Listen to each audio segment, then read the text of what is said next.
Bonjour. Alors, on va faire ici un résumé de ce qu'on a vu depuis le début de l'année. Enfin, un résumé succinct. Donc, on a étudié en fait la biodiversité, et on a vu que pour estimer l'abondance d'une population, on avait à disposition la méthode de capture, marquage, recapture, la méthode CMR. Cette méthode consiste donc à effectuer une capture et le marquage de tous les individus capturés. Alors on note M majuscule le nombre d'individus marqués et grand N désigne l'effectif total. Grand N n'est pas connu. C'est ce qu'on cherche à calculer. Lors de la période de la recapture, on a M minuscule individus qui ont la marque parmi les N minuscules individus capturés. D'accord. Et on fait l'hypothèse suivante, que la fréquence d'individus marqués ne change pas entre la période de capture-marquage et la période de recapture. Donc on a la fréquence qui est égale à grand M majuscule divisé par grand N majuscule, et qui est aussi égale à M minuscule divisé par N minuscule. Comme ici les rapports sont égaux, on peut donc écrire l'égalité suivante. Donc l'effectif total est égal à petit n fois grand M divisé par petit m.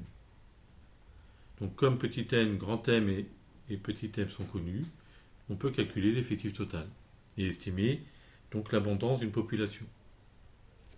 Donc on peut l'estimer plusieurs fois à différentes périodes et donc regarder si la diversité, la taille de la population diminue ou augmente. Alors une formule qui sert aussi, c'est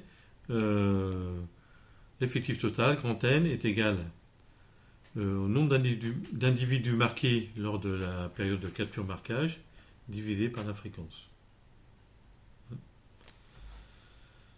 Voilà. Ensuite, on peut estimer la proportion d'un caractère dans une population à partir d'un échantillon. Alors,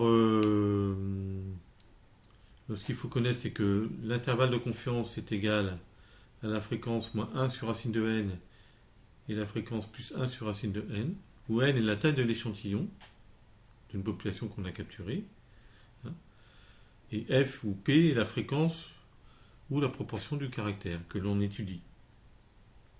Alors, il y a 95% de chances que la fréquence se situe dans cet intervalle-là. Alors,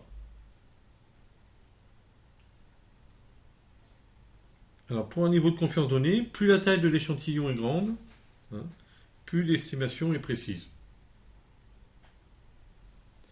Voilà. Ensuite, donc, on a vu le modèle de Hardy-Weinberg. Alors, que dit le modèle de Hardy-Weinberg? Il dit que si la population est infinie, ou plutôt si la population est vraiment très grande, parce qu'une population infinie, on ne peut pas l'obtenir dans la réalité, si on n'a pas mixi, et s'il n'y a pas de mutation de migration ou de sélection, alors la distribution génotypique de la population reste stable. D'accord? Alors on l'a démontré en cours. Il y a deux ou trois formules à connaître. Si on veut redémontrer ça, c'est le fait que la fréquence du génotype A majuscule c'est égal à P carré. La fréquence du génotype A minuscule c'est égal à Q carré.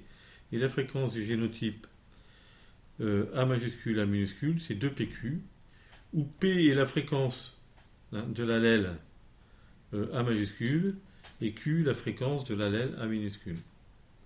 D'accord? Et une autre formule que l'on doit connaître, si on veut démontrer que le modèle de Hardy-Weinberg est juste, c'est que la fréquence de l'allèle grand A, c'est égal à la fréquence du génotype grand A, plus la moitié de la fréquence du génotype grand A et petit a.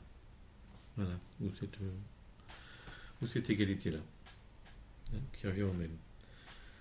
Donc cela signifie que si ces conditions sont vérifiées, eh bien la distribution génotypique de la population est stable, Donc si on s'aperçoit à un moment donné que la distribution génotypique de la population n'est pas stable, ben c'est que en fait il y a une des conditions ici qui n'est pas vérifiée. Donc c'est que soit il y a eu sélection, hein, soit il y a eu une dérive génétique, soit il y a eu migration. Voilà, donc c'est quelque chose qui... Donc si on s'aperçoit qu'il y a un problème, hein, que la distribution n'est pas stable, eh bien on peut regarder à quoi c'est dû. Voilà, donc c'est la méthode de Hardy-Weinberg est un outil pour détecter, hein, pour voir si l'équilibre est rompu et donc pour essayer de chercher les causes, hein, de cette rupture d'équilibre.